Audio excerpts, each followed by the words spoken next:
for Los Angeles District Attorney, no candidate has garnered more coverage than that of Carmen Trutanich, the current city attorney. Unfortunately for Trutanich, not much of it's complimentary. Mr. Trutanich has been called to task for, among other things, breaking his promise to not run for Los Angeles District Attorney, listing supporters, law enforcement organizations that didn't, in fact, support him, and paying to get hits on his YouTube campaign video, something his campaign didn't admit until confronted by the LA Times. And just to add a little fun to all of this, and take a look at this, Carmen, the LA Weekly even dubbed him Carmen the Barbarian. It's a humorous cover, but with reference to how he has run the city attorney's office. Being pretty tough. So with all of that, we really should thank Carmen Trutanich for walking into our studio, because there has been a lot of adverse publicity. Thanks for being here to answer some of these questions. You're welcome. You can't be surprised by this. I want to start with, well, the overall question. Have you had some missteps in your campaign, or is this a case of the media beating up on you? Listen, there are 9 people running against me. There are 8 people, whatever the number is. And one just dropped out. That's for you. That's right. And so, at the end of the day, this is campaign noise. You know what they're not saying? They're not saying that LA's less safe. They're not saying that we're not going after gangs. Hold on. They're not talking about the issues of how we run the office. Right. They're not talking about the fact that we filed against Deutsche Bank and Okay, Northern Trust. But Mr. Trutanich, this is not about so much, and we can get to, if we have time, with what you've done in office, but I'm talking about the way you run your campaign. Let's start with the YouTube video, and I think we have that video. That YouTube video, all of a sudden, had more than 700,000 hits on it. That's right. 700,000 hits. And then it came out that your campaign paid a consultant firm to drum up those hits. Well, YouTube is known as the organic interactive media. This is where we can really tell whether, like with the Joseph Kony video, whether people are truly Is that really the truth? Because I think that everyone out there who does multimedia marketing does exactly the same thing. Your website is marketed. I mean, we don't put video on YouTube and then pay for people to go look we at don't it. We don't pay people to go look at it either. What we did, let me explain to you. What we did is we hired a marketing firm to promote the fact that we had a video. That there was a video that we spent a lot of money on producing that talked about the issues, that talked about gangs, that talked about bank fraud, that talked about issues in the campaign. Well, talk about you getting shot at back 25 years ago. Okay, well, I mean, but listen, people are getting shot every single day. Yeah. I mean, I get the racer reports from LA City. I can't believe it. Let's stay on point. Well, hold on one second. Okay. We hired a company to promote that. That company thought that they would get 200,000 hits. They thought. Yeah. This video garnered over 700,000 hits. You know why? Because it went viral. But wait a minute, though.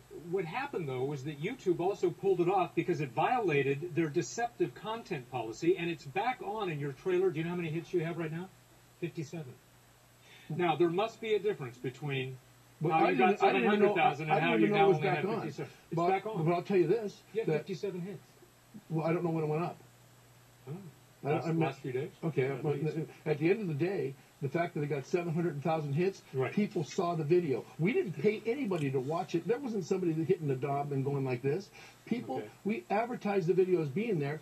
People got interested in the content of the video. And you're not seeing anybody talking about the content of the video. Point taken. They're talking about a technicality. And that's what all these hits have been. I don't think, I'm going to move on, but your point is taken. Your pledge to serve a full term, you asked Jack Weiss when you ran for city attorney to serve 2 full terms, to sign a pledge, and you said that if you were to run for DA and break your promise, you would pay $100,000 to LA's Best, a children's organization, and you would take out a full-page ad with your picture that says, "I am a liar," right on as the caption.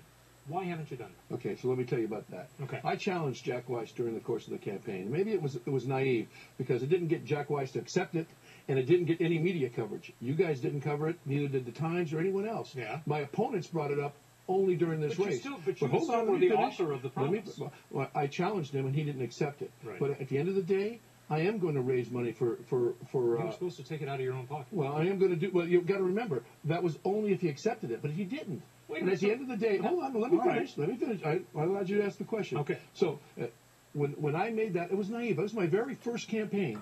And listen, the last time I ran for office was 6th grade Miss Von Linke's class. I mean, and today, when I was a first-time candidate, I challenged that guy to allow me to serve 2 terms if he did the same thing. He didn't. Okay, I understand, but let me give you the answer rather than me respond. Let me have Steve Cooley respond to that. I talked to Mr. Cooley today, and he, while not being didn't want to be entirely critical of you, he said that the reason he is a friend, but he isn't supporting you. He's supporting Jackie Lacey, and he says the reason is because of he said his choice to go back on his promise was disappointing, disheartening, and telling. Most importantly, he said, telling. And he said, you should know of all people as being an attorney that promissory estoppel would say, hey, come on, you put the truth out there, you're a stop, you should fulfill that truth without going back on it. So let's talk about who's the best guy to run this office. Let's talk about, obviously, I run the largest municipal office in the United States. Okay. I handle the largest port in the United States, the largest municipal utility in the United States. I also run one of the largest airports in the United States. I'm responsible for all the legal issues there, and I have a staff of over 1,000. There's no one that leads that big of an office in this race. In terms of running this office, no one's talked about I'm doing a bad job as city attorney. No one's talked about us saving the city $186 million. Actually, that's not true. There are also reports that you have been overzealous in going after outdoor advertising, the super signage. You've put men in jail for having signs that are too big. You've gone after street artists who are no longer taggers, and you say they're still doing graffiti, but they say no, they're not. And you've been your office has been extremely aggressive against medical marijuana clinics when the city of Los Angeles and the city council really run contrary to. So let's talk about first street signage. When I took office, the city of Los Angeles sign ordinance was enjoined by a federal court. We couldn't even enforce our own law. The law that came back to us.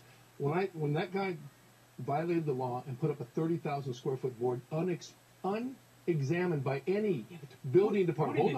Hold on. Because he was getting almost $600,000 in revenue for 1 month, and he didn't care about the safety of people during the middle of the winter. In a storm, if that thing would have fallen off and hit somebody in the head, which one did a week before, we would have had a catastrophe. At the end of the day, the next day, and by the way, so you'll know, his bail was $1 million because he had priors. I reduced his bail when he took it down to $100,000. Also, the next day, 647 illegal boards came down in the city of Los Angeles. I ran on the issue of going after the illegal billboards in the city of L.A. because visual blight is just nonetheless blight. But is it in that article that you showed me, criminal though? Yes, it is. Carries 6 months in the county jail. And when you're talking what do you think about our overcrowded jails? Do you think that putting people who do street art or putting people who have big signs in jail is helping overcrowded jails? I think that's not the issue. The issue is we have. When you want to talk about that's a long conversation. So the issue is we have a law on the books that requires you to obey it. If we allowed everyone to say, well, look at.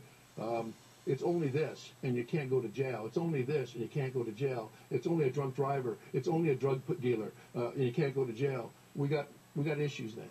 Listen, at the end of the day, we need to have compliance with the law. Our city was under a federal order. We couldn't even enforce our own law. Today, we're doing that. Hold on. When I took office, we had 1,000 pot shops in the city of Los Angeles. 1,000. Right. You know how many Santa Monica has? No. None. You know how many Oakland has? They have far fewer than they used to. At the end of the day, we've added order to something that was totally chaotic. There were robberies and murders happening in L.A. around those pot shops. Today, we have order around them. You know, on the graffiti, Revoke cost the city of Los Angeles over $1 million in damage as a result of his street art. He's no longer in city of L.A. He's gone. He was arrested by the sheriff's department. All right, under your direction. Carmen Trutanich, thank you for joining us, and we'll have you back when we start talking about the DA's race. I'd love to talk about the issues with you. All right, thank you very much.